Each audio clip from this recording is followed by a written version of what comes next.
What's up, y'all? It's Lamar Bates here with Struck Gold, powered by Kujini Productions and New World Media. Let's get it.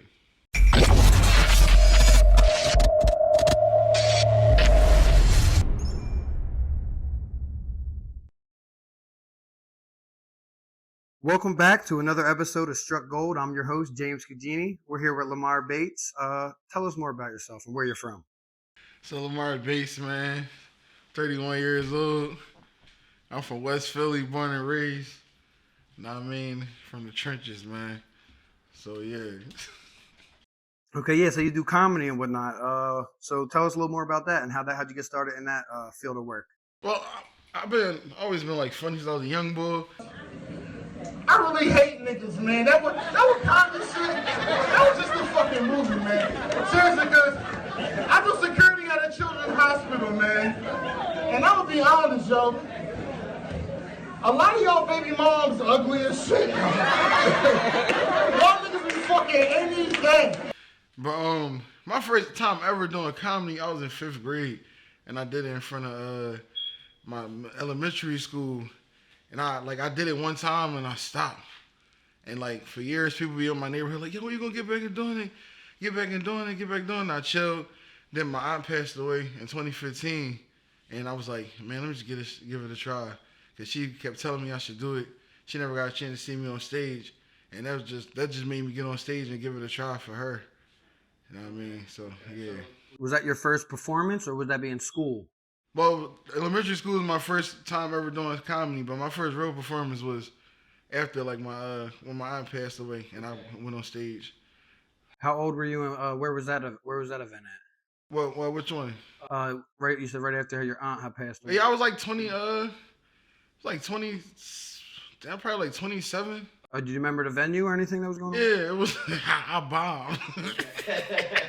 Yeah, my first show I bombed. It was like somewhere on Parkside. I don't remember exactly where it was at, but yeah.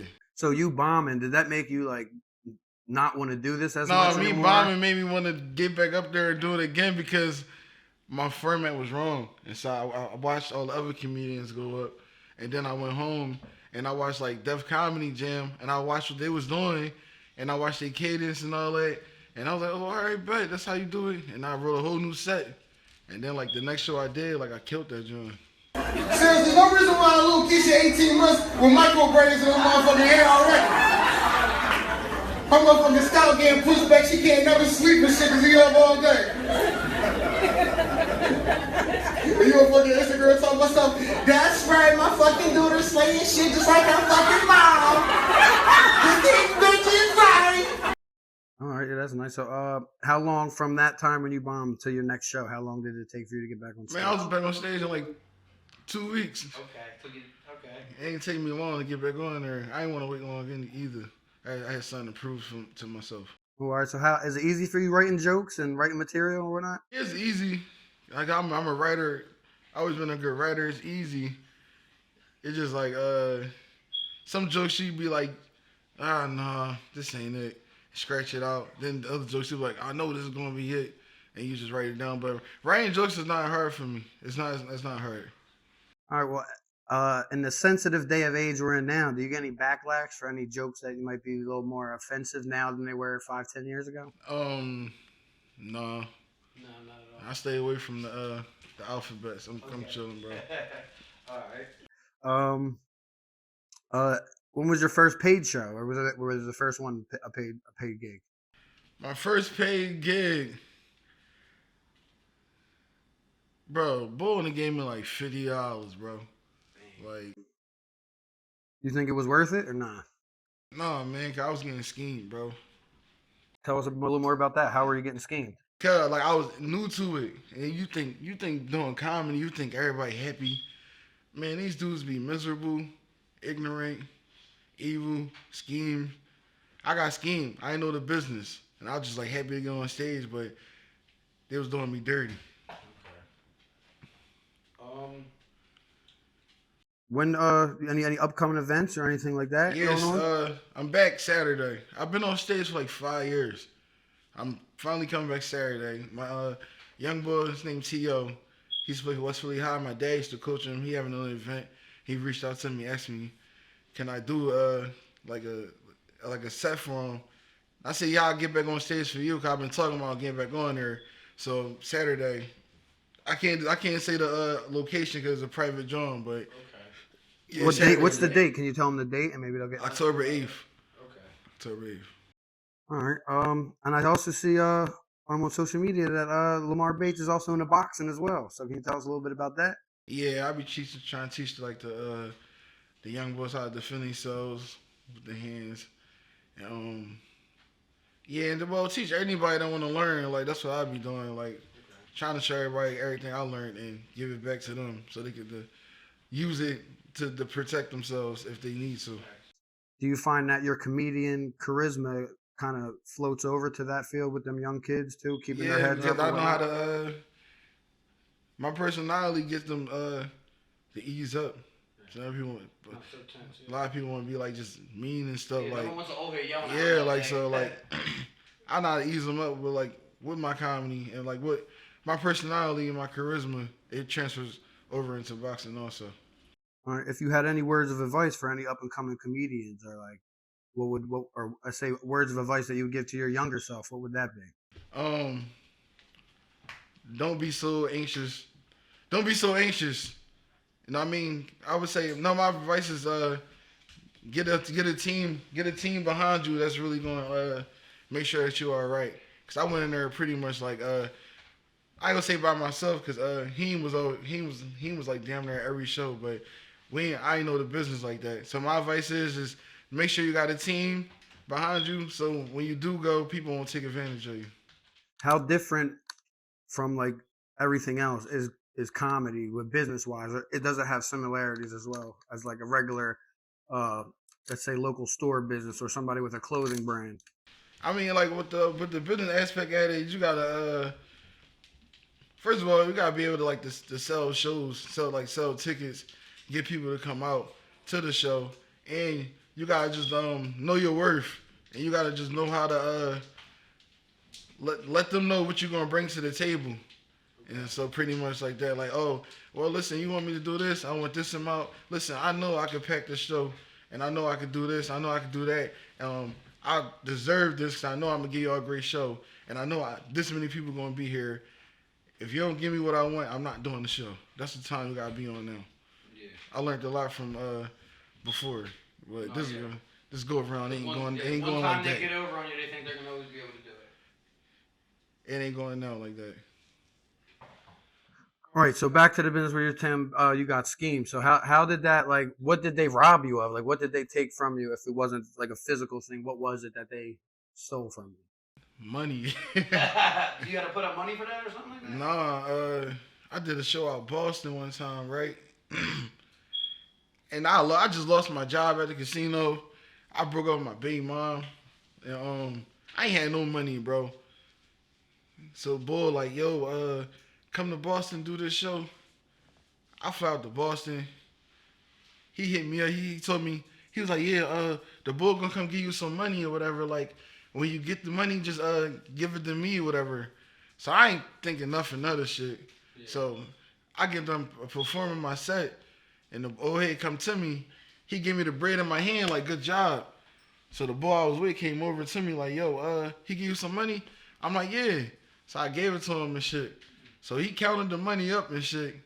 He ain't give me nothing at all. It wasn't nothing compared to what it should have been. No, that money that I gave him was my money. Oh. But I threw bull. I ain't know. I was just like it was just like on some like, oh, all right, this nigga ain't give me shit, bro. And I was down there. I ain't had nothing. I ain't had no money and nothing to like get back or nothing. So I just was like, man, this nigga my only way back home. So. Like, man, fuck it. That is what it is. Yeah, and that's crazy. I don't talk to many comedians about like their day-to-day life because, like you said, it looks like it's all laughs. And it's not though. Yeah. They wicked, but I'm back. So, who are some of your biggest like influences or like people you look up to in the First of all, Cedric the Entertainer. It's one of my favorite comedians. Eddie Murphy, Bernie Mac, Martin Lawrence. Like Earthquake, like Mike Epps, like them, they all hilarious. Like so, I look up to all of them. They funny as hell. So On the comedy scene in Philadelphia, is it different than it was in, let's say, when you did go out to Boston? Was the crowd different? Was the business aspect different, or was it similar? The crowd in Boston was loving me. Okay. and Jason Tatum came in that joint too. Like, that joint was crazy. But the crowd was loving me in Boston. They thought I was very funny. All right, at least you got some good publicity from it. Yeah. Well, so in Philly, what is like the places in the city of Philadelphia that people like comedians strive to go to, or places they strive to perform at? And what's What's the joint down? It's a few joints. Damn, I forgot the name of but they down like on Fillmore. It's like I don't know if it's the Laugh House or something like that, but I totally forgot. I've been off the loop, bro. So I forgot what joint it is, dog. One I think I heard of, the Laugh House. Is that one, or is that a thing anymore? Or is that like older? That's older. But it's somewhere. It's another one down Fillmore where the Fillmore at. It's like a whole. I forgot the name of that joint, bro. They having like an event there. Yeah, that's where everybody be at. Okay. Well, I'm hearing that back in school you were a class clown. Has that affected you in any way? Like, have you got any trouble for that? That made you not want to maybe funny guy's not the way to go? Yeah, it affected me because I ain't no shit once I went to college. So no, it affected me. No, I'm playing. It actually helped me out through school, like me in the class. Like, but no, it ain't affecting me at all. You say college, so you went to college? Yeah, I did some college. What college you go to? I went to first I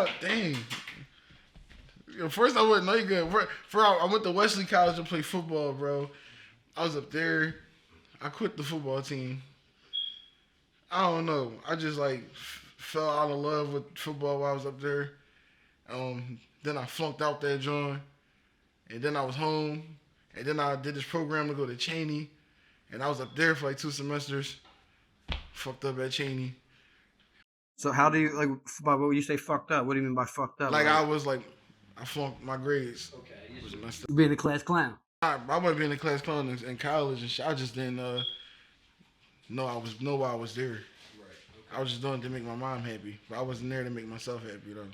So that's pretty much that. That's deep. Yeah. Okay. Let's pivot back to the boxing. What do you have any events in boxing, or had any people you trained in any Man, I had people. I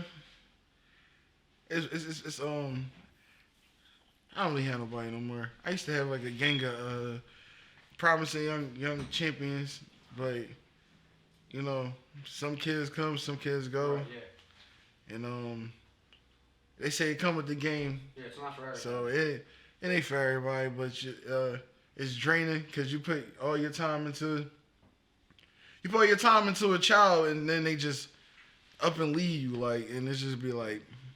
Have you had any fights? I had one fight, How'd that one amateur fight.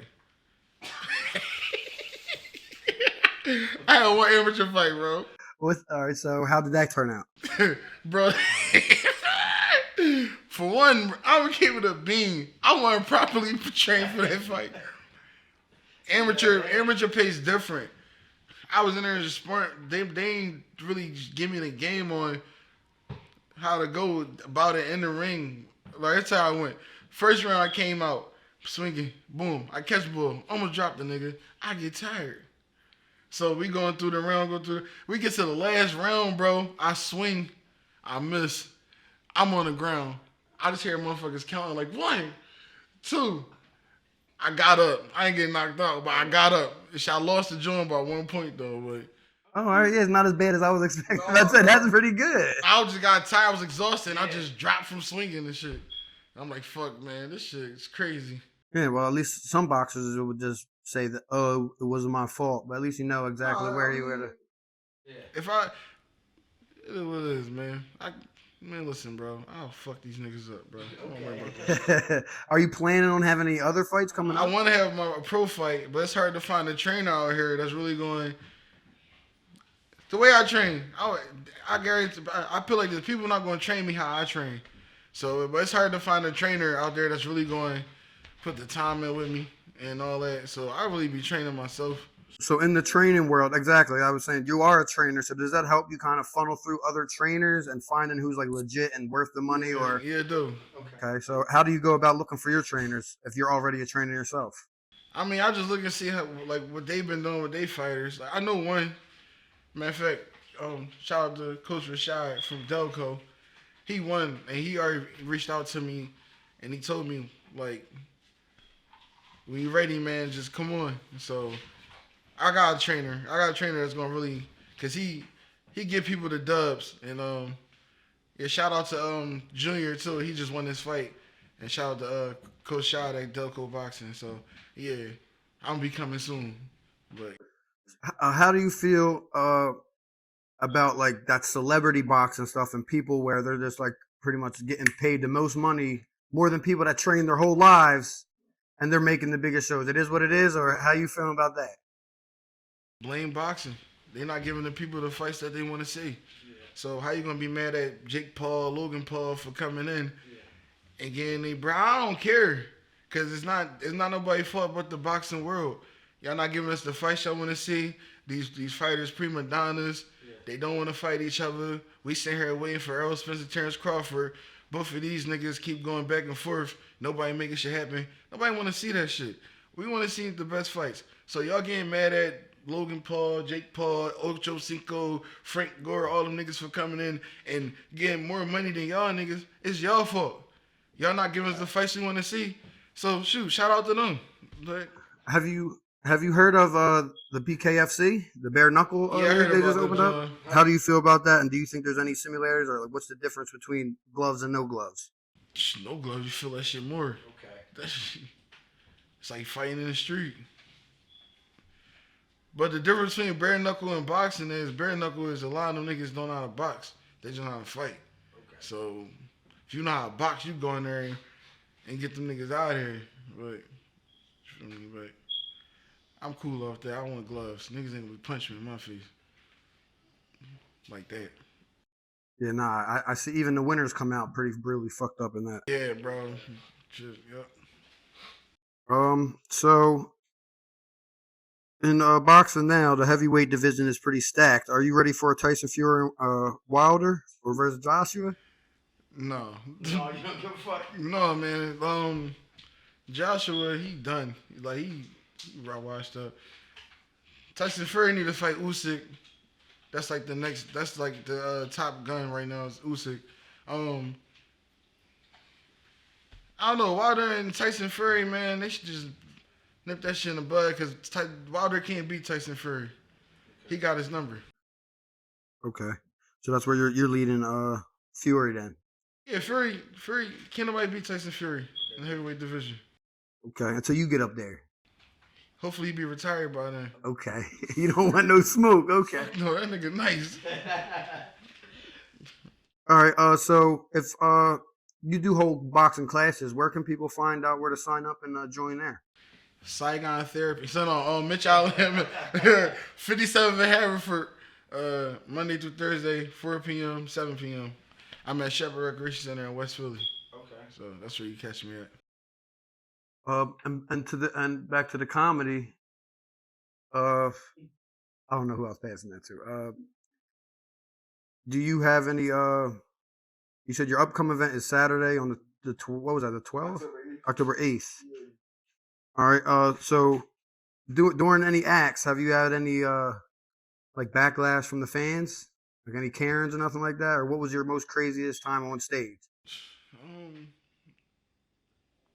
Haven't had one. I haven't had no backlash from nobody yet, or any hecklers or anything. Like not at all. It hasn't happened yet. Cause I'm sure it's gonna happen when I get active. That's every comedian go through it. Well then, well if anybody wanted to book you for a show, they got or get in contact with you. Where can they find you on the comedy? All right, just hit me up on Instagram, LamarBase1990, or email me LamarBase1990@gmail.com. Yeah, and all right. Well, if there's anything else you want to let the people know, let them know now. Any plug in any websites, any in social medias or whatsoever. Yeah, subscribe to my OnlyFans, man. Subscribe to my OnlyFans. Beefy _ Hoagie Roll. Say no. No, just follow me on the gram, Lamar Base 1990.